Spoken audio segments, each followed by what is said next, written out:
are father of many nations. Next year, Sarah will have a son.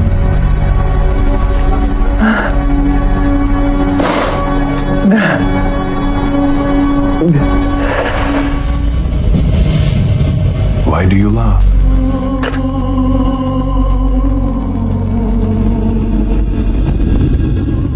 I didn't laugh.